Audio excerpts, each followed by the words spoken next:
Ah, welcome. Warm yourself by the fire. Have a seat or snuggle up in your favorite spot and let me tell you a story. The Chrighton's were a very great people in that part of the country where my childhood and youth were spent. To speak of Squire Chrighton was to speak of a power in that remote western region of England. Chrighton Abbey had belonged to the family ever since the reign of Stephen, and there was a curious old wing and a cloistered quadrangle still remaining of the original edifice, and in excellent preservation. The rooms at this end of the house were low and somewhat darksome and gloomy, it is true, but though rarely used, they were perfectly habitable, and were of service on great occasions when the Abbey was crowded with guests. The central portion of the Abbey had been rebuilt in the reign of Elizabeth, and was of noble and palatial proportions. The southern wing, and a long music room with 8 tall narrow windows added onto it, were as modern as the time of Anne. Altogether, the Abbey was a very splendid mansion, and one of the chief glories of our county.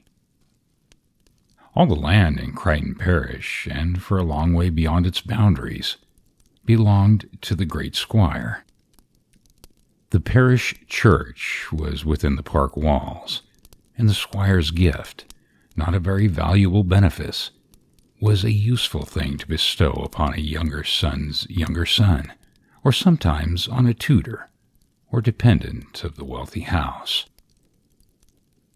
I was at Chrighton, and my father, a distant cousin of the reigning squire, had been rector of Chrighton parish. His death left me utterly unprovided for, and I was fain to go out into the bleak, unknown world and earn my living in a position of dependence, a dreadful thing for Chrighton to be obliged to do. Out of respect for the traditions and prejudices of my race, I made it my business to seek employment abroad, where the degradation of one Chrighton was not so likely to inflict shame upon the ancient house to which I belonged. Happily for myself, I had been carefully educated, and had industriously cultivated the usual modern accomplishments in the calm retirement of the vicarage. I was so fortunate as to obtain a situation at Vienna in a German family of high rank, and there I remained 7 years, laying aside, year by year, a considerable portion of my liberal salary. When my pupils had grown up, my kind mistress procured me a still more profitable position at St. Petersburg, where I remained 5 more years, at the end of which time I yielded to the yearning that had been long growing upon me, an ardent desire to see my dear old country home once more. I had no very near relations in England. My mother had died some years before my father. My only brother was far away in the Indian civil service. Sisters, I had none. But I was a Chrighton, and I loved the soil from which I had sprung. I was sure, moreover, of a warm welcome from friends who had loved and honored my father and mother, and I was still further encouraged to treat myself to the holiday by the very cordial letters I had from time to time received from the squire's wife, a noble, warm-hearted woman, who fully approved the independent course I had taken, and who had ever shown herself my friend. In all her letters for some time past, Miss Chrighton begged that, whenever I felt myself justified in coming home, I would pay a long visit to the Abbey. "I wish you'd come at Christmas time," she wrote, in the autumn of the year for which I am speaking. "We shall be very joyous, and I expect all kinds of pleasant people at the Abbey. Edward is to be married early in the spring, much to his father's satisfaction, for the match is a good and appropriate one. His fiancée is to be among our guests. She is a very beautiful girl. Perhaps I should say handsome, rather than beautiful. Julia Tremaine, one of the Tremaines of Old Court, near Hazewell, A very old family, as I dare say you remember. She has several brothers and sisters, and will have little, perhaps nothing, from her father, but she has a considerable fortune left to her by an aunt, and is thought quite an heiress in the county, not, of course, that this latter fact had any influence with Edward. He fell in love with her at a ball in his usual impulsive fashion, and proposed to her in something less than a fortnight. It is, I hope and believe, a thorough love match on both sides. After this followed a cordial repetition of the invitation to myself. I was to go straight to the Abbey when I went to England, and was to take up my abode there as long as I ever pleased. This letter decided me. The wish to look on the dear scenes of my happy childhood had grown almost into a pain. I was free to take a holiday without detriment to my prospects. So, early in December, regardless of the bleak dreary weather, I turned my face homeward and made the long journey from St. Petersburg to London under the kind escort of Major Manson, a Queen's messenger, who was a friend of my late employer, the Baron Freudorf, and whose courtesy had been enlisted for me by the gentleman. I was 33 years of age. Youth was quite gone. Beauty I had never possessed, and I was content to think of myself as a confirmed old maid, a quiet spectre of life's great drama, disturbed by no feverish desire for an active part in the play. I had a disposition to which this kind of passive existence is easy. There was no wasting of fire in my veins. Simple duties, rare and simple pleasures, filled up my sum of life. The dear ones who had given a special charm and brightness to my existence were gone. Nothing could recall them, and without them actual happiness seemed impossible to me. Everything had a subdued and neutral tint. Life at its best was calm and colorless, like a gray sunless day in early autumn, serene but joyless. The old Abbey was in its glory when I arrived there, at about 9 o'clock on a clear, starlit night. A light frost whitened the broad sweep of grass that stretched away from the long stone terrace in front of the house to a semicircle of grand old oaks and beeches. From the music room at the end of the southern living wing to the heavily framed Gothic windows of the old rooms on the north, there shone one blaze of light. The scene reminded me of some weird palace in a German legend, and I half expected to see the lights fade out all in a moment and along the stone facade wrapped in sudden darkness. The old butler, whom I remembered from my very infancy, and who did not seem to have grown a day older during my 12 years' exile, came out of the dining room as the footman opened the hall door for me, and gave me cordial welcome, nay, insisted upon helping to bring in my trunk with his own hands, an act of unusual condescension, the full force of which was felt by his subordinates. "It's a real treat to see your pleasant face once more, Miss Sarah," said the faithful retainer as he assisted me to take off my traveling cloak and took my dressing bag from my hand. "You look a trifle older than when you used to live at the vicarage 12 years ago, but you're looking uncommonly well for all that. And, oh Lord, love your heart. Miss, how pleased they will all be to see you. The missus told me with her own lips about your coming. You'd like to take off your bonnet before you go into the drawing-room, I dare say. The house is full of company. Call Mrs. Marjoram, James, will you please?" The footman disappeared into the back regions and presently reappeared with Mrs. Marjoram, a portly dame who, like Trufold the butler, had been a fixture at the Abbey in the time of the present squire's father.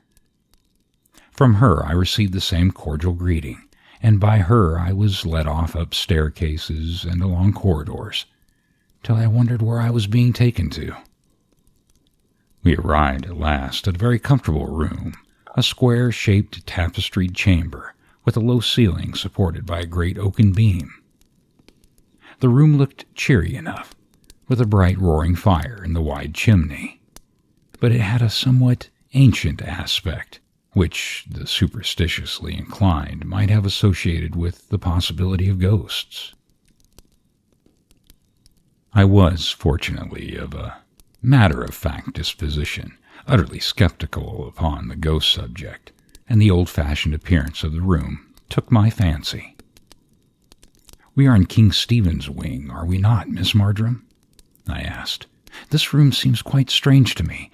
I doubt if I have ever been in it before." "Very likely not, miss. Yes, this old wing. Your window looks out into the old stable-yard, where the kennel used to be in the time of our squire's grandfather, when the Abbey was even a finer place than it is now, I have to dare say. We are so full of company this winter, you see, miss, that we are obliged to make use of all these rooms. You'll have no need to feel lonesome. There's Captain and Miss Cranwick in the next room to this, and the 2 Miss Newports in the blue room opposite. My dear good Marjoram, I like my quarters excessively, and I quite enjoy the idea of sleeping in a room that existed in the time of Stephen, when the Abbey was really an abbey. I dare say some grave old monk has worn these boards with his devout knees." The old woman stared dubiously, with an air of a person who had small sympathy with monkish times, and begged to be excused for leaving me. She had so much on her hands just now. There was coffee to be sent in, and she doubted if the room-maid would manage matters properly if she, Mrs. Marjoram, were not at hand to see that things were right. "You've only to ring your bell, miss, and Susan will attend to you. She's used to waiting on our young ladies sometimes, and she's very handy. The missus has given particular orders that she should always be at your service." "Mrs. Chrighton is very kind, but I assure you, Marjoram, I don't require the help of a maid but once in a month. I am accustomed to doing everything for myself. There now, run along, Miss Marjoram, and see after your coffee, and I'll be down into the drawing-room in 10 minutes or so. Are there many people there, by the by?" "Oh, a good many. There's Miss Tremaine and her mom, and younger sister. Of course, you've heard all about the marriage. Such a handsome young lady. Rather too proud for my liking, but the Tremaines have always been a proud family, and this one's an heiress. Mr. Edward is so fond of her, thinking the ground is scarcely good enough for her to walk upon, I do believe, and somehow I can't help wishing he'd chosen someone else, someone who would have thought more of him, and who would not take all of his attention in such a cool, off-handed way. But of course it is not my business to say such things, and I wouldn't venture upon it to anyone but you, Miss Sarah." She told me that I would find dinner ready for me in the breakfast-room, and then bustled off, leaving me to my toiletries. This ceremony I performed as rapidly as I could, admiring the perfect comfort of my chamber as I dressed. Every modern appliance had been added to the somber and ponderous furniture of an age gone by, and the combination produced a very pleasant effect. Perfume bottles of ruby-colored Bohemian glass, china brush trays, and ring stands brightened the massive oak dressing table. A low, luxurious, chintz-covered easy-chair of the Victorian era stood before the hearth. A dear little writing-table of polished marble was placed conveniently near it, and in the background the tapestried walls loomed duskily, as they had done hundreds of years before my time. I had no leisure for dreamy musings on the past, however, provocative though the chamber might be of such thoughts. I arranged my hair in its usual simple fashion, and put on a dark gray silk dress, trimmed with some fine old black lace that had been given to me by the Baroness, an unobtrusive demi-toilette adapted to any occasion. I tied a massive golden cross, an ornament that had belonged to my dear mother, around my neck with a scarlet ribbon. and my costume was complete.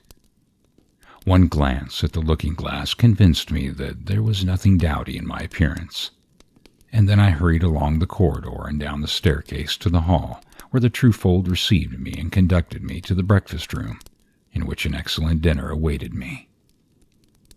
I did not waste much time over this repast, although I had not eaten all day, for I was anxious to make my way to the drawing-room. Just as I had finished, the door opened, and Mrs. Chrighton sailed in, looking superb in a dark green velvet dress, richly trimmed with old point lace. She had been a beauty in her youth, and, as a matron, was still remarkably handsome. She had, above all, a charm of expression which to me was rarer and more delightful than her beauty of features and complexion. She put her arms around me and kissed me affectionately. "I have only this moment been told of your arrival, my dear Sarah," she said, "and I find you have been in the house half an hour. What must you have thought of me?" "What can I think of you except that you are all goodness, my dear Fanny? I did not expect you to leave your guests to receive me, and am really sorry that you have done so. I need no ceremony to convince me of your kindness." "Oh, but my dear child, it is not a question of ceremony. I have been looking forward so anxiously to your coming, and I should not have liked to see you for the first time before all these people. Welcome to Chrighton. Remember, Sarah, this house is always to be your home whenever you have need of one. My dear kind cousin, and you are not ashamed of me who have eaten the bread of strangers." "Ashamed of you? No, my love. I admire your industry and spirit, and now come to the drawing-room. The girls will be so pleased to see you." And I to see them. They were quite little things when I went away, romping in the hay fields in their short white frocks, and now I suppose they are handsome young women. They are very nice looking, not as handsome as their brother. Edward is a really magnificent young man. I do not think my maternal pride is guilty of any gross exaggeration when I say that. "And Miss Tremaine," I said. "I'm very curious to see her." I fancied a faint shadow come over my cousin's face as I mentioned this name. "Miss Tremaine. Yes, you cannot fail to admire her," she said rather roughly. I drew my hand through her arm, and she led me to the drawing-room, a very large room with a fireplace at each end, brilliantly lighted tonight, and containing about 20 people scattered about in little groups, and all seeming to be talking and laughing merrily.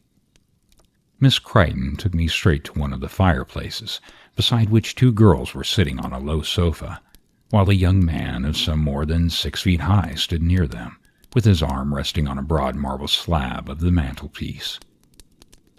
A glance told me that this young man with the dark eyes and crisp waving brown hair was Edward Chrighton.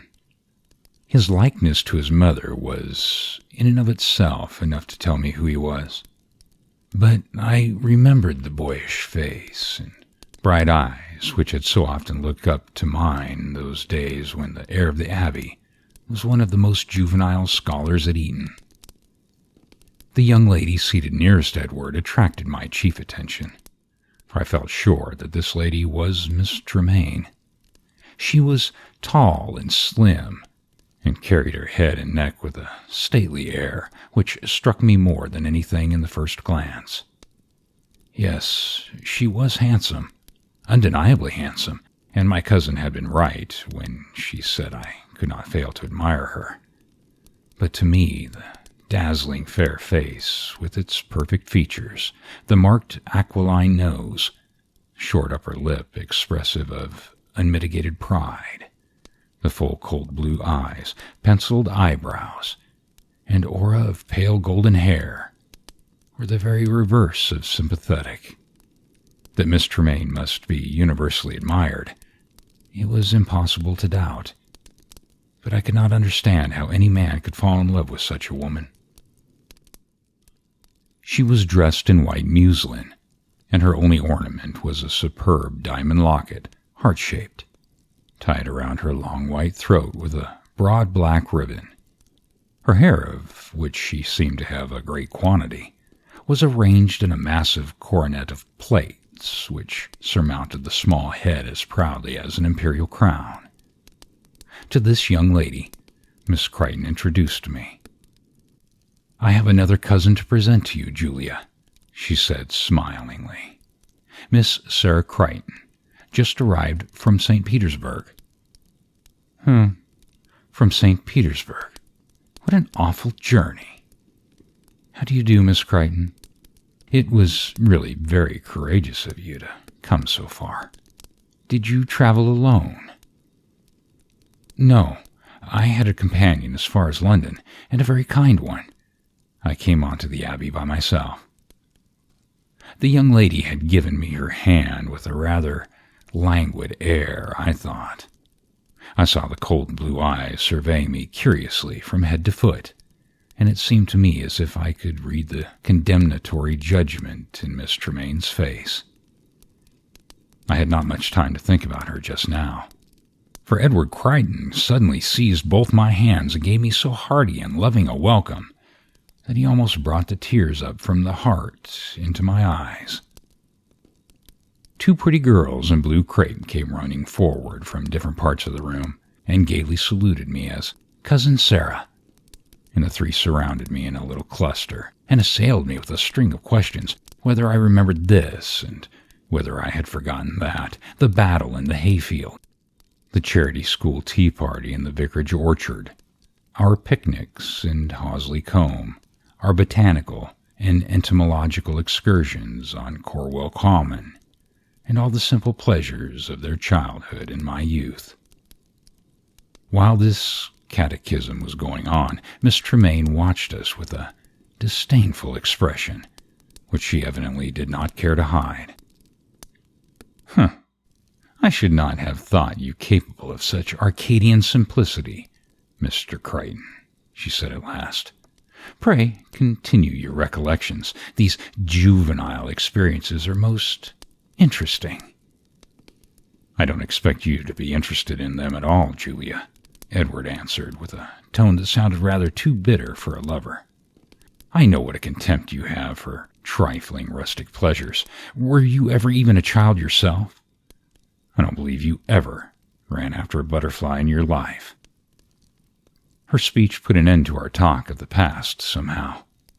I saw that Edward was vexed, and that all the pleasant memories of his boyhood had fled before that cold, scornful face. A young lady in pink, who had been sitting next to Julia Tremaine, vacated the sofa, and Edward slipped into her place and devoted himself for the rest of the evening to his betrothed. I glanced at his bright, expressive face now and then as he talked to her, and I could not help wonder what charm he could ever discover in one who seemed to me so very unworthy of him. It was midnight when I went back to my room in the north wing, thoroughly happy in the cordial welcome that had been given me. I rose early the next morning, for early rising had long been a habit of mine, and drawing back the damask curtains that sheltered my window, I looked out at the scene below. I saw a stable yard, a spacious quadrangle surrounded by the closed doors of stables and dog kennels, low massive buildings of gray stone with the ivy creeping over them here and there, and with an ancient moss-grown look that gave them a weird kind of interest in my eye. This range of stabling must have been disused for a long time, I fancied. The stables now in use were a pile of handsome red-brick buildings at the other extremity of the house, to the rear of the music room, and forming a striking feature in the back view of the Abbey. I had often heard how the present squire's grandfather had kept a pack of hounds, which had been sold immediately after his death, and I knew that my cousin, the present Mr. Chrighton, had been more than once requested to follow his ancestors' good example, for there were no hounds now within 20 miles of the Abbey, though it was a fine country for fox hunting. George Chrighton, however, the reigning lord of the Abbey, was not a hunting man. He had, indeed, a secret horror of the sport, for more than one scion of the house had perished untimely in the hunting field. The family had not been altogether a lucky one, in spite of its wealth and prosperity. It was not often that the godly heritage had descended to the eldest son. Death, in some form or another, on too many occasions of violent death, had come between their heir and his inheritance. And when I pondered on the dark pages in the story of the house, I used to wonder whether my cousin Fanny was ever troubled by morbid forebodings about her only and fondly loved son. Was there a ghost at Chrighton, that spectral visitant without which the state and splendor of a grand old house seemed scarcely complete? Yes, I had heard vague hints of some shadowy presence that had been seen on rare occasions within the precincts of the Abbey, but I had never been able to ascertain what shape it bore. Those whom I questioned were prompt to assure me that they had seen nothing, that they had heard stories of the past, foolish legends, most likely not worth listening to. Once, when I had spoken of the subject to my cousin George, he told me, angrily, never again to let him hear any allusion to that folly from my lips. That December passed merrily. The old house was full of really pleasant people, and the brief winter days were spent in one unbroken round of amusement and gaiety. To me, the old familiar English country house life was a perpetual delight, to feel myself amongst kindred and unceasing pleasures. I could not have believed myself capable of being so completely happy. I saw a great deal of my cousin Edward, and I think he contrived to make Miss Tremaine understand that, to please him, she must be gracious to me. She certainly took some pains to make herself agreeable to me, and I discovered that, in spite of that proud, disdainful temper which she so rarely took the trouble to conceal, she was really anxious to gratify her lover. Their courtship was not altogether a high-clon period. They had frequent quarrels, and the details of which Edward's sisters, Sophie and Agnes, delighted to discuss with me. It was a struggle of two proud spirits for mystery, but my cousin Edward's pride was of the nobler kind, the lofty scorn of all things mean, a pride that does not ill become a generous nature. To me, he seemed all that was admirable, and I was never tired of hearing his mother praise him. I think my cousin Fanny knew this, and so she used to confide in me as fully as if I had been her sister. I dare say you can see I'm not quite so fond as I wish to be of Julia Tremaine, she said to me one day. But I am very glad that my son is going to marry. My husband's has not been a fortunate family, as you know, Sarah. The eldest sons have been wild and unlucky for generations past, and when Edward was a boy, I used to have many a bitter hour dreading what the future might bring forth. Thank God he has been, and is, all that I can wish. He has never given me an hour's anxiety of any act of his.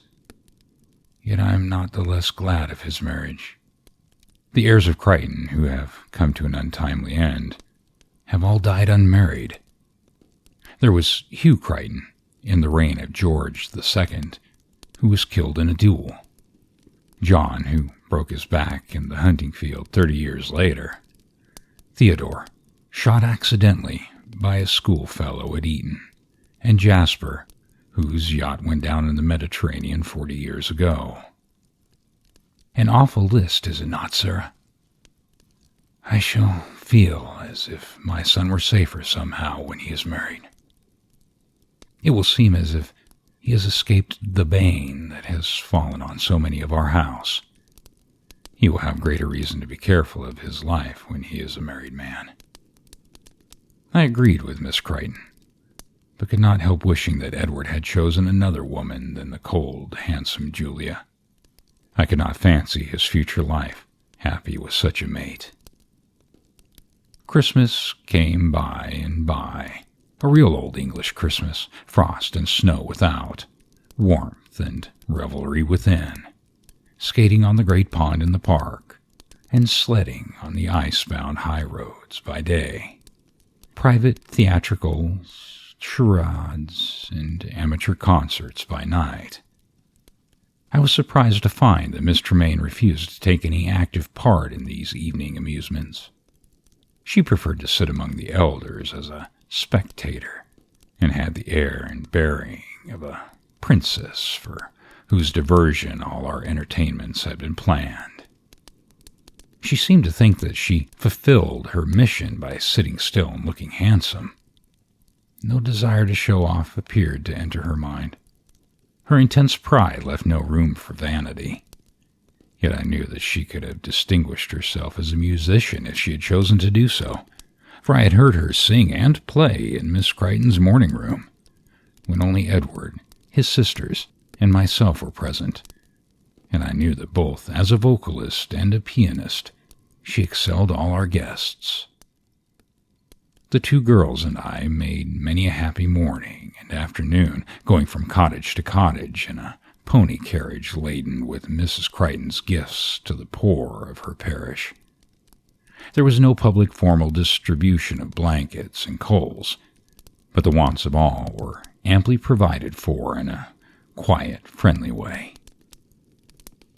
Agnes and Sophie, aided by an indefatigable maid, the rector's daughter, and one or two other young ladies, have been at work for the last 3 months making smart, warm frocks and useful undergarments for the children of the cottagers, so that on Christmas morning every child in the parish was arrayed in a complete set of new garments.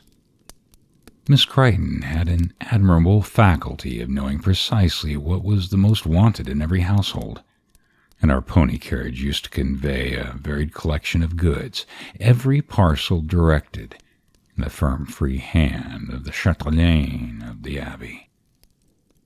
Edward used to sometimes drive us on these expeditions, and I found that he was eminently popular among the poor of Chrighton parish.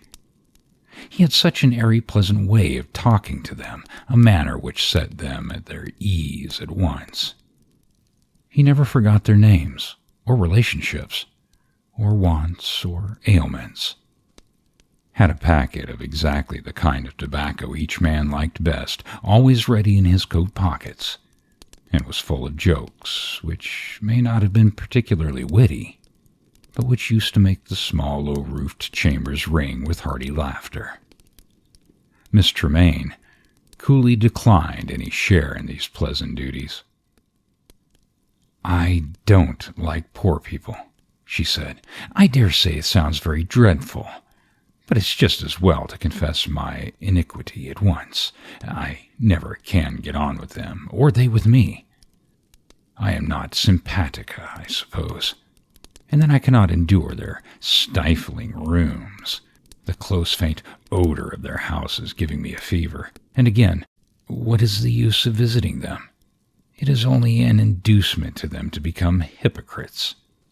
Surely it is better to arrange on a sheet of paper what is just and fair for them to have, blankets and coal, or groceries and money and wine and so on, and let them receive the things from some trustworthy servant. In that case, there need be no cringing on one side and no endurance on the other." "But you see, Julia, there are some kinds of people to whom that sort of thing is not a question of endurance," Edward answered, his face flushed indignantly. "People who like to share in the pleasures they give, who like to see the poor, careworn faces light with sudden joy, who like to make these sons of the soil feel that there is some friendly link between themselves and their masters, some point of union between the cottage and the great house. There is my mother, for instance. All these duties which you so think tiresome are to her an unfailing delight. There will be a change, I'm afraid, Julia, when you are mistress of the Abbey." "You have not made me that yet," she answered, and there is plenty of time for you to change your mind, if you do not like me or think me suited for the position. I do not pretend to be like your mother. It is better that I should not affect any feminine virtues, which I do not possess." After this, Edward insisted on driving our pony carriage almost every day, leaving Miss Tremaine to find her own amusement. And I think this conversation was the beginning of an estrangement between them, which has become more serious than any of their previous quarrels had been. Miss Tremaine did not care for sledding or skating or billiard playing.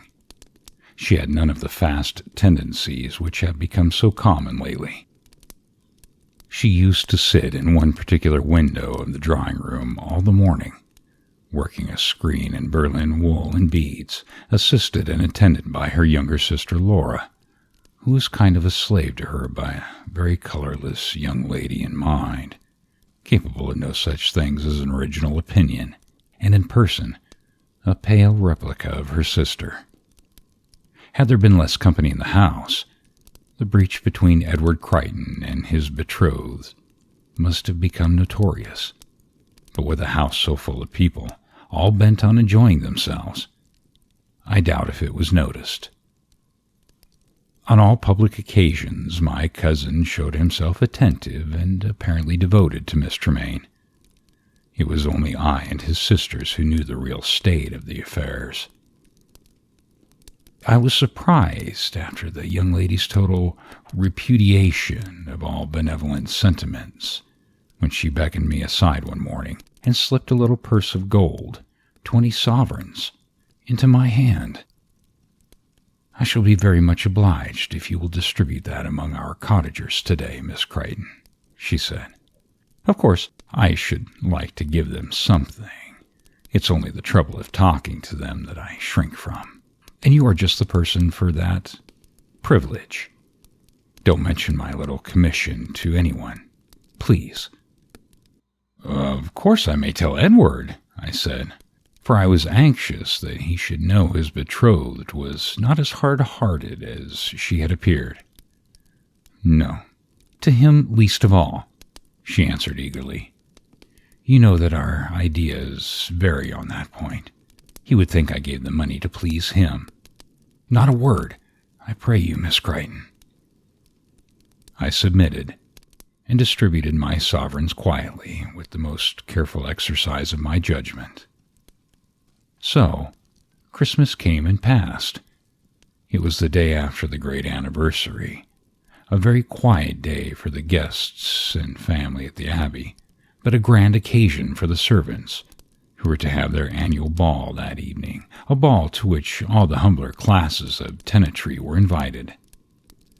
The frost had broken up suddenly, and it was a thorough wet day, a depressing kind of day for anyone whose spirits were liable to be affected by the weather, as are mine. I felt out of spirits for the first time since my arrival at the Abbey. No one else appeared to feel the same influence. The elder ladies sat in a wide semicircle around one of the fireplaces in the drawing room. A group of merry girls and dashing young men chatted gaily before the other. From the billiard room there came the frequent clash of balls and cheery peals of stentorian laughter. I sat in one of the deep windows, half hidden by the curtains, reading a novel, one of a boxful that came from town every month. If the picture within was bright and cheerful, the prospect was dreary enough without. The fairy forest of snow-wreathed trees, the white valleys, and undulating banks of snow had vanished, and the rain dripped slowly and sullenly upon a darksome expanse of sodden grass and a dismal background of leafless timber. The merry sound of the sledge bells were no longer enlivened in the air. All was silence and gloom. Edward Chrighton was not amongst the billiard players. He was pacing the drawing room to and fro from end to end, with an air that was at once moody and restless. "Thank heaven the frost has broken up at last," he exclaimed, stopping in front of the window where I sat. He had spoken to himself, quite unaware of my close neighborhood. Unpromising as his aspect was just then, I ventured to accost him. "What bad taste to prefer such weather as this to frost and snow," I answered. "The park looked enchanting yesterday, a real scene from fairyland. And only look at it today." "Oh, yes, of course, from an artistic point of view, the snow was better. The place does look like the Great Dismal Swamp today, but I'm thinking of hunting, and that confounded frost made a day's sport impossible. We're in for a spell of mild weather now, I think." "But you're not going to hunt, are you, Edward?" "Indeed I am, my gentle little cousin, in spite of that frightened look in your amiable countenance." "I thought there were no hounds hereabouts." "Nor are there. But there is a fine pack, as any in the country, the Daleborough hounds, 25 miles away." "And are you going 25 miles for the sake of a day's run?" "I would travel 40, 50, 100 miles for the same diversion. But I'm not going for a single day this time. I'm going over to Sir Francis Wycherley's place. Young Frank Wycherley and I were sworn chums at Christ's Church for 3 or 4 days. I am due today, but I scarcely dare travel by cross-country roads in rain such as this. However, if the floodgates of the sky are loosed for a new deluge, I must go tomorrow." "What a headstrong young man!" I exclaimed. "And what will Miss Tremaine say to this desertion?" I asked in a lower voice. "Miss Tremaine can say whatever she pleases. She had it in her power to make me forget the pleasure of the chase, if she had chosen, though we had been in the heart of the shires, and the welkin ringing with the baying of hounds." "Oh, I began to understand. This hunting engagement is not of long standing." "No. I began to find myself bored here a few days ago, and wrote to Frank to offer myself for 2 or 3 days at Wycherley. I received a most cordial answer by return, and I am booked to the end of this week." "You have not forgotten the ball on the 1st? "Oh, no. To do that would be a very vexing situation to my mother, and to offer a slight to our guests. I shall be here for the 1st, come what may." "Come what may." So lightly spoken, the time came when I had bitter occasion to remember those words. "I'm afraid you will vex your mother by going at all," I said. "You know what a horror she and your father have of hunting." "A most uncountry gentleman-like version on my father's part, but he is a dear old bookworm, seldom happy out of his library. Yes, I admit they both have a dislike to hunting in the abstract, but they know now I am a pretty good rider, and that I would need a bigger country than I shall find about Wycherley to floor me. You need not feel nervous, my dear Sarah. I am not going to give up Papa and Mamma the smallest ground for uneasiness." "You will take your own horse, I suppose?" "Oh, that goes without saying. No man who has cattle of his own cares to mount another man's horse. I shall take Pepperbox and the Druid." "Pepperbox has a queer temper, I have heard your sisters say." My sisters expect a horse to be a kind of overgrown lamb. Everything splendid in horse flesh, and womankind is prone to that slight defect, an ugly temper. There is Miss Tremaine, for instance." "I shall take Miss Tremaine's part. I believe it is you who are in the wrong in the matter of this estrangement, Edward." "Oh, do you? Well, wrong or right, my cousin, until the fair Julia comes to me with sweet looks and gentle words, we can never be what we have been." "You will return from your hunting expedition in a softer mood," I answered. "That is to say, if you persist in going. But I hope and believe you will change your mind." "Such a change is not within the limits of possibility, Sarah. I am fixed as fate." He strolled away, humming some gay hunting song as he went. I was alone with Miss Chrighton later in the afternoon, and she spoke to me about his intended visit to Wycherley. "Oh, Edward has set his heart upon it, evidently," she said regretfully, "and his father and I have always made a point of avoiding anything that could seem like domestic tyranny. Our dear boy is such a good son that it would be very hard if we came between him and his pleasures. You know what a morbid horror my husband has of the dangers of the hunting field, and perhaps I am almost as weak-minded. But in spite of this, we have never interfered with Edward's enjoyment of a sport which he is passionately fond of, and hitherto, thank God, he has escaped without a scratch. Yet I have had many a bitter hour, I can assure you, my dear, when my son has been away hunting 4 days a week." "He rides well, I suppose?" "Oh, superbly. He has a great reputation among the sportsmen of our neighborhood. I dare say when he is a master of the Abbey he will start a pack of hounds and revive the old days of his great-grandfather, Meredith Chrighton. I fancy the hounds were kennelled in the stable-yard by my bedroom window in those days, were they not, Fanny?" "Yes," Miss Chrighton answered gravely, and I wondered at the sudden shadow that fell upon her face. I went up to my room earlier than usual that afternoon, and I had a clear hour to spare before it would be time to dress for the 7 o'clock dinner. This leisure hour I intended to devote to letter-writing, but upon arriving in my room, I found myself in a very idle frame of mind, and instead of opening my desk, I seated myself in the low easy-chair before the fire, and fell into a reverie. How long I had been sitting there, I scarcely know. I had been half meditating, half dozing, mixing broken snatches of thought with brief glimpses of dreaming, when I was startled into a wakefulness by a sound that was strange to me. It was a huntsman's horn, a few low plaintive notes on a huntsman's horn, notes which had strange, far-away sounds. It was more unearthly than anything my ears had ever heard. I thought of the music in De Freischütz, but the weirdest snatch of melody Weber ever wrote was not so ghastly sound as these few simple notes conveyed to my ear. I stood transfixed, listening to that awful music. It had grown dusky, my fire was almost out, and the room in shadow.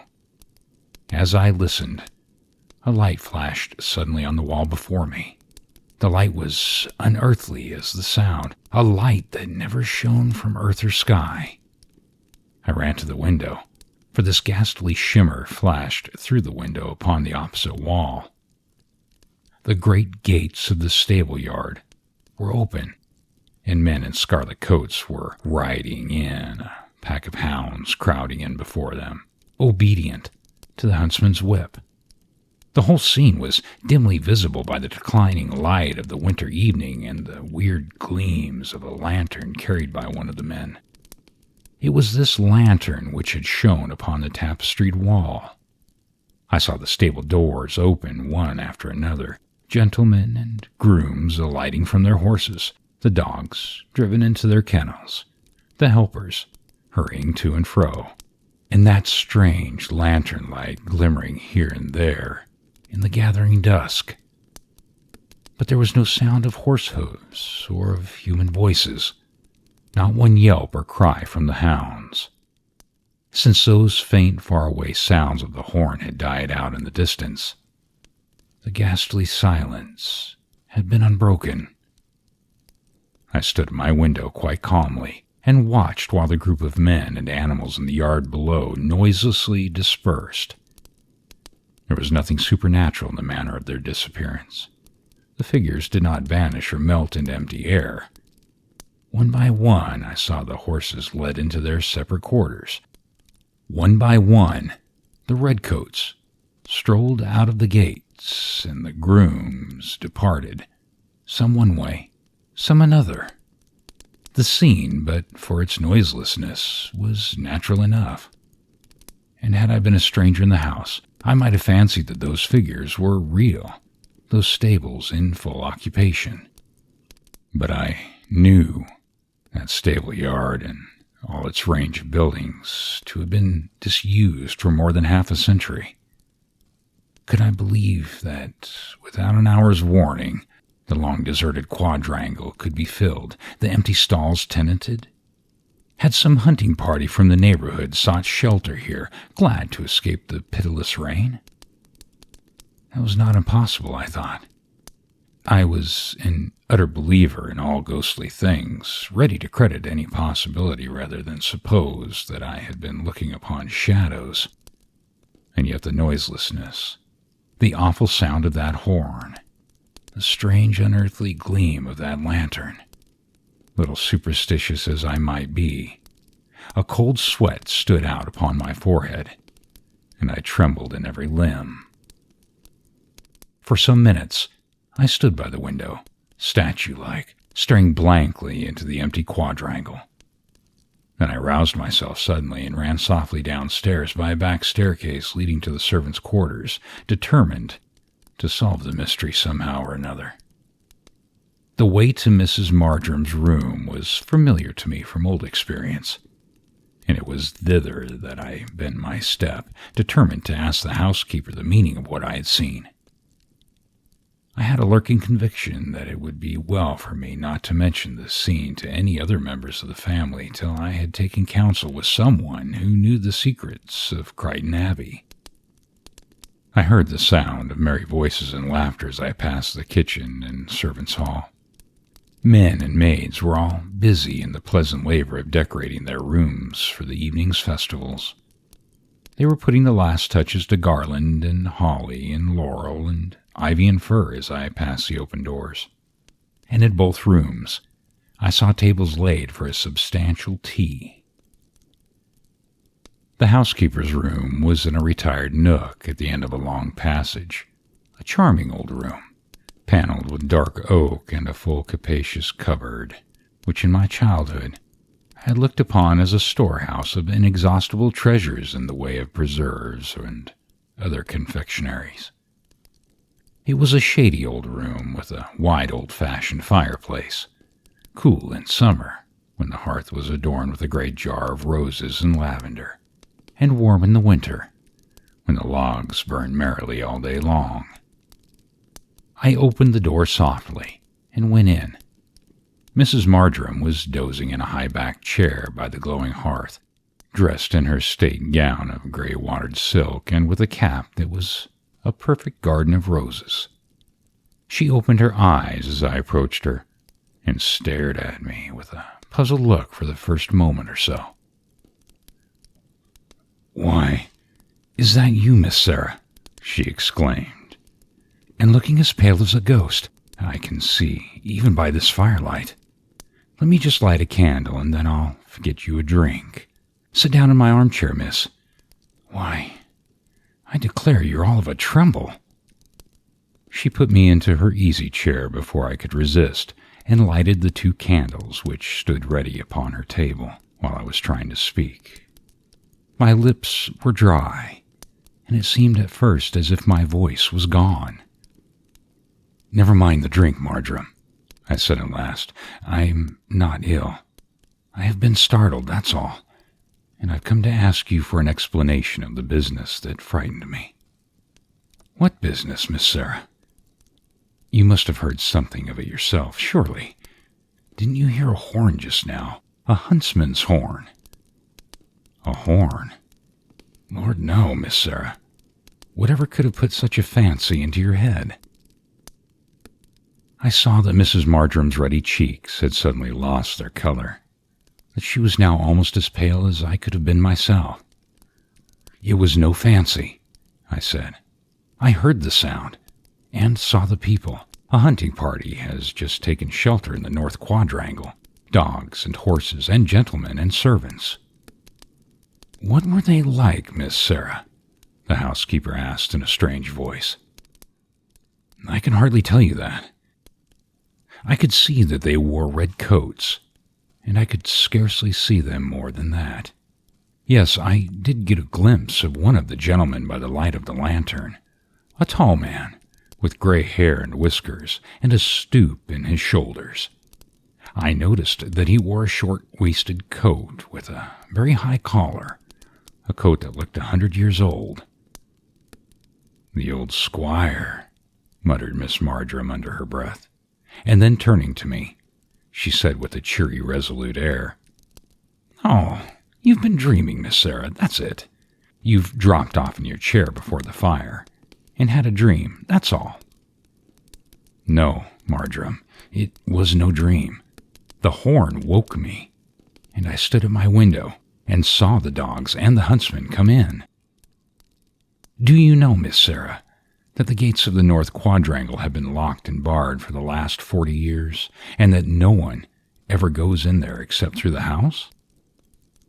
"Well, the gates may have been opened this evening to give shelter to strangers," I said. "Not when the only key that will open them hangs yonder in my cupboard, miss," said the housekeeper, pointing to a corner of the room. "But I tell you, Marjoram, these people came into the quadrangle. The horses and dogs are in the stables and kennels at this moment. I'll go and ask Miss Chrighton or my cousin Fanny or Edward all about it, since you won't tell me the truth." I said this with a purpose, and it answered. Miss Marjoram caught me eagerly by the wrist. "No, miss, don't do that. For pity's sake, don't do that. Don't breathe a word to the missus or the master." "But why not?"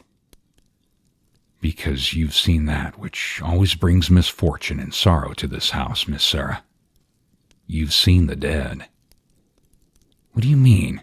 I gasped, awed in spite of myself.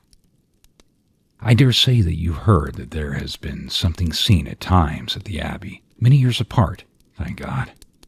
For it never came that trouble did not come after it." "Yes," I answered hurriedly, "but I could never get anyone to tell me what it was that haunted this place." "No, miss. Those that know have kept the secret. But you have seen it all tonight. There's no use in trying to hide it from you any longer. You have seen the old squire, Meredith Chrighton, whose eldest son was killed by a fall in the hunting field, brought home dead one December night, an hour after his father and the rest of the party had come safe home to the Abbey. The old gentleman had missed his son in the field, but had thought nothing of it at first, fancying that Master John had had enough of the day's sport, and had turned his horse's head homewards. He was found by a laboring man, poor lad, lying in a ditch with his back broken, and his horse beside him staked. The old squire never held his head up after that day, and never rode to the hounds again, though he was passionately fond of hunting. Dogs and horses were sold, and the North Quadrangle has been empty from that day." "How long is it since that kind of thing has been seen?" "Oh, a long time, miss. I was a slip of a girl when it happened. It was in the winter time, this very night, the night Squire Meredith's son was killed, and the house was full of company, just as it is now. There was a wildly young Oxford gentleman sleeping in your room at the time, and he saw the hunting party come into the quadrangle. And what did he do but throw his window wide open and give them a hello as loud as he ever could? He had only arrived the day before and knew nothing about the neighborhood. So at dinner, he began to ask where his friends the sportsmen were, and to hope that he should be allowed to have a run with the Abbey hounds the next day. It was in the time of our master's father, and his lady at the head of the table turned as white as a sheet when she heard this talk. She had good reason, poor soul. Before the week was out, her husband was lying dead. He was struck with a fit of apoplexy and never spoke or knew anyone afterwards." "An awful coincidence," I said, "but it may have been only a coincidence." "I've heard other stories, miss. Heard them from those that wouldn't deceive, all proving the same thing, that the appearance of the old squire and his pack is a warning of death to this house." "I cannot believe these things," I exclaimed. "I cannot believe them. Does Mr. Edward know anything about this?" No, miss. His father and mother have been most careful that it should be kept from him. I think he is too strong-minded to be much affected by the fact, I said.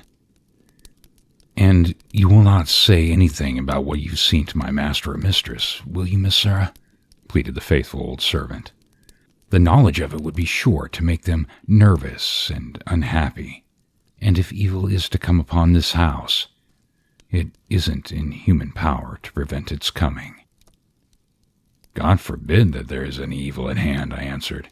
I'm no believer in visions or omens. After all, I would sooner fancy that I was dreaming with my eyes open as I stood at the window, than that I beheld the shadow of the dead. Miss Marjoram sighed and said nothing. I could see that she believed firmly in the phantom hunt. I went back to my room to dress for dinner. However rationally I might try to think of what I had seen, its effect upon my mind and nerves was none the less powerful. I could think of nothing else, and a strange morbid dread of coming misery weighed down on me like an actual burden.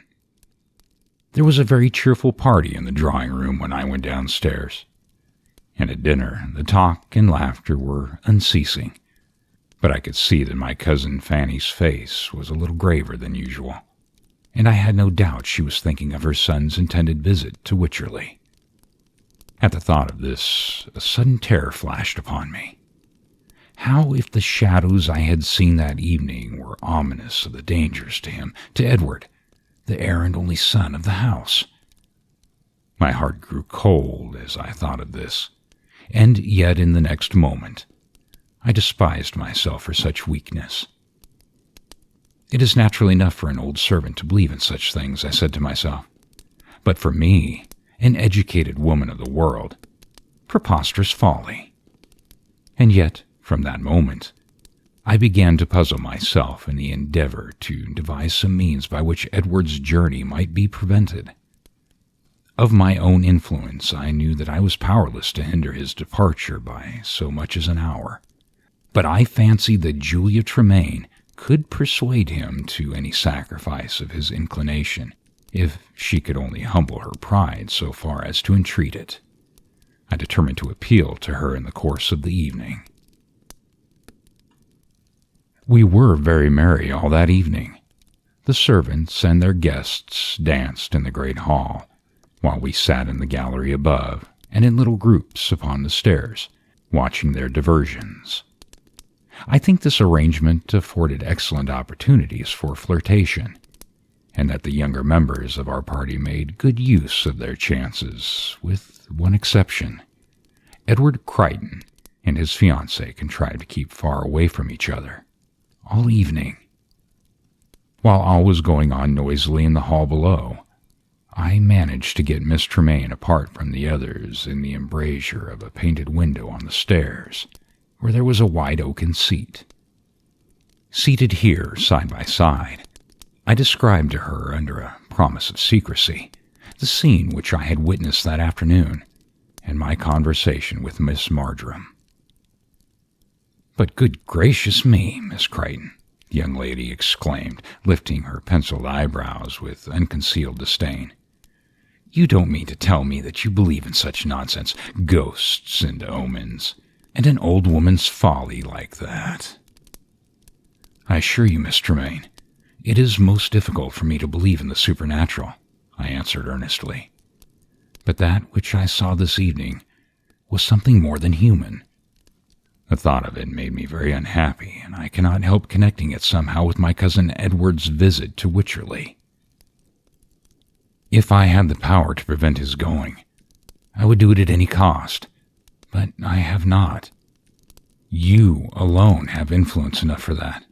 For heaven's sakes, use it. Do anything to hinder his hunting with the Daleborough hounds."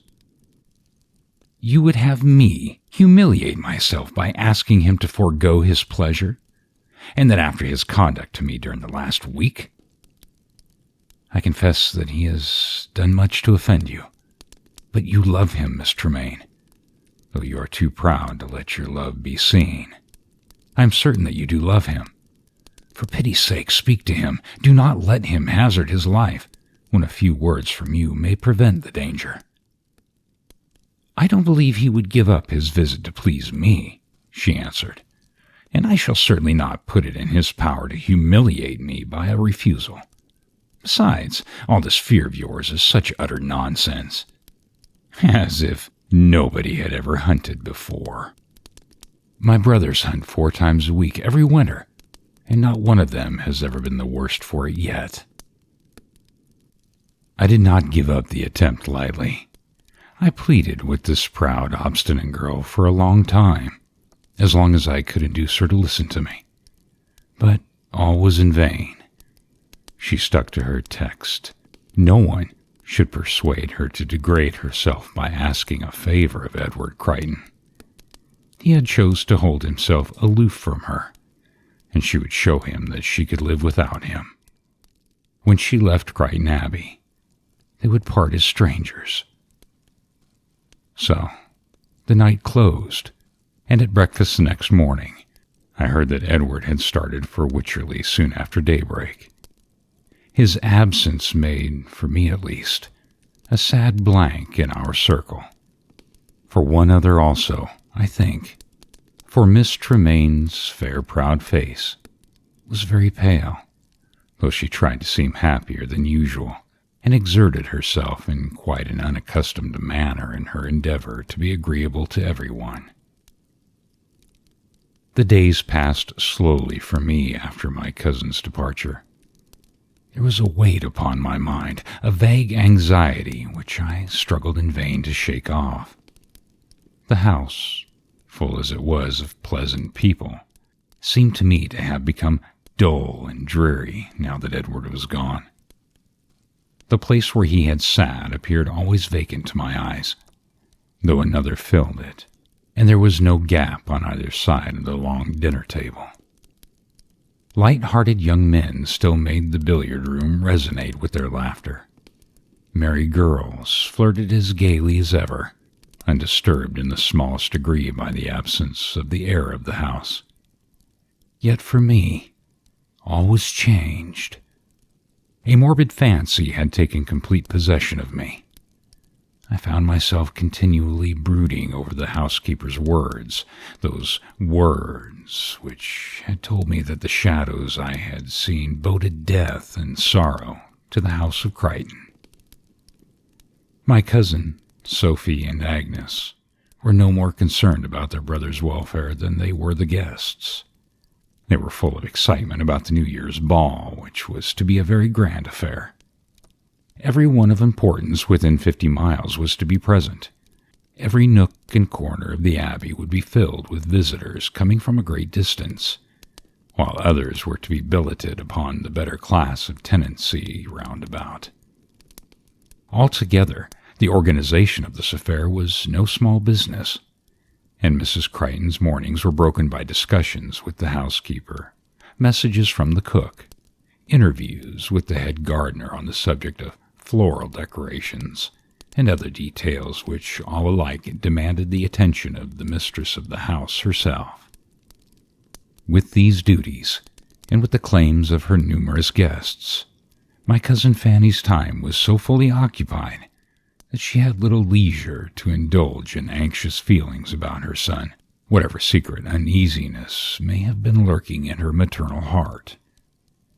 As for the master of the Abbey, he spent so much of his time in the library, where, under the pretext of business with his bailiff, he read Greek, so that it was not easy for anyone to discover what he felt. Once, and once only, I heard him speak of his son, in a tone that betrayed an intense eagerness for his return. The girls were to have new dresses from a French milliner in Wigmore Street, and as the great event drew near, bulky packages of millinery were continually arriving, and feminine consultations and expositions of finery were being held all day long in the bedrooms and dressing-rooms, with closed doors. Thus, with a mind always troubled by the same dark, shapeless foreboding, I was perpetually being called upon to give an opinion about pink tulle and lilies of the valley, or maize silk and apple blossoms. New Year's morning came at last, after an interval of abnormal length, as it seemed to me. It was a bright, clear day, and almost spring-like sunshine lighting up the leafless landscape. The great dining room was noisy with congratulations and good wishes as we assembled for breakfast on the first morning of the new year, after having seen the old one out so cheerily the night before. But Edward had not yet returned, and I missed him sadly. Some touch of sympathy drew me to the side of Julia Tremaine on this particular morning. I had watched her very often during the last few days, and I had seen that her cheek grew paler every day. Today her eyes had the dull, heavy look that betokens a sleepless night. Yes, I was sure that she was unhappy, that the proud, relentless nature suffered bitterly. "He must be home today," I said to her in a low voice as she sat in stately silence before an untasted breakfast. "Who must be?" she answered, turning toward me with a cold, distant look. "My cousin Edward. You know, he promised to be back in time for the ball." "I know nothing of Mr. Chrighton's intended movements," she said in her haughtiest tone, "but of course it is only natural that he should be here tonight. He would scarcely care to insult half the county by his absence, however little he may value those now staying in his father's house." "But you know that there is one here whom he does value better than anyone else in the world, Miss Tremaine," I answered, anxious to soothe this proud girl. "I know nothing of the kind. But why do you speak so solemnly about his return? He will come, of course. There is no reason he should not come home." She spoke in a rapid manner that was strange to her, and looked at me with a sharp, inquiring glance that touched me somehow. It was so unlike herself. It revealed to me a keen anxiety. "No, there is no reasonable cause for anything like that uneasiness," I said. "But you remember what I told you the other night. That has preyed upon my mind, and it will be an unspeakable relief to me when I see my cousin safe at home." "I'm sorry that you should indulge in such weakness, Miss Chrighton." That was all she said. But when I saw her in the drawing-room after breakfast, she had established herself in a window that commanded a view of the long winding drive leading to the front of the Abbey. From this point, she could not fail to see anyone approaching the house. She sat there all day. Everyone else was more or less busy with arrangements for the evening, or at any rate occupied with an appearance of business. But Julia Tremaine kept her place by the window, pleading a headache as an excuse for sitting still, with a book in her hand, all day, yet obstinately refusing to go to her room and lie down, when her mother entreated her to do so. "You'll be fit for nothing tonight, Julia," Miss Tremaine said, almost angrily. "You have been looking ill for ever so long, and today you're as pale as a ghost." I knew that she was watching for him, and I pitied her with all my heart as the day wore itself out and he did not come home. We dined earlier than usual, played a game or two of billiards after dinner, made a tour of inspection through the bright rooms lit with wax candles only, and odorous with exotics, and then came along an interim devoted to the arts and mysteries of the toilet, while maids flitted to and fro laden with frilled muslin petticoats from the laundry, and a faint smell of singed hair perverted the corridors. At 10 o'clock the band were tuning their violins, and pretty girls and elegant-looking men were coming slowly down the broad oak staircase, as the roll of fast-moving wheels sounded louder without, and stentorian voices announced the best people in the county. I have no need to dwell long upon the details of that evening's festival. It was very much like other balls, a brilliant success, a night of splendor and enchantment for those whose hearts were light and happy, and who could abandon themselves utterly to the pleasure of the moment. a faraway picture of fair faces and bright-hued dresses, a wearisome kaleidoscope proceeding for form and color for those whose minds were weighted down with the burden of a hidden care. For me, the music had no melody, the dazzling scene no charm. Hour after hour went by. Supper was over, and the waltzers were enjoying those latest dances which always seemed the most delightful, and yet Edward Chrighton had not appeared amongst us. There had been innumerable inquiries about him, and Mrs. Chrighton had apologized for his absence as best she might. Poor soul! I well knew that this non-return was now a source of poignant anxiety to her, although she greeted all of her guests with the same gracious smile, and was able to talk gaily and well upon every subject. Once, when she was sitting alone for a few minutes, watching the dancers, I saw the smile fade from her face, and a look of anguish came over it. I ventured to approach her at this moment, and never shall I forget the look at which she had when she turned towards me. "My son, sir," she said in a low voice. "Something has happened to my son." I did my best to comfort her, but my heart was ever growing heavier and heavier, and my attempt was a very poor one. Julia Tremaine had danced a little at the beginning of the evening, to keep up appearances, I believe, in order that no one might suppose that she was distressed by her lover's absence. But after the first 2 or 3 dances, she pronounced herself tired and withdrew to a seat amongst the matrons. She was looking very lovely, in spite of her extreme pallor, dressed in white tulle, a perfect cloud of airy puffings, and with a wreath of ivy leaves and diamonds crowning her pale golden hair. The night waned. The dancers were revolving in the last waltz, when I happened to look toward the doorway at the end of the room. I was startled by seeing a man standing there with his hat in his hand. Not in evening costume. A man with a pale, anxious-looking face, peering cautiously into the room.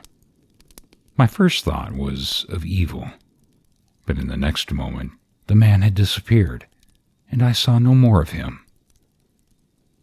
I lingered by my cousin Fanny's side till the rooms were empty.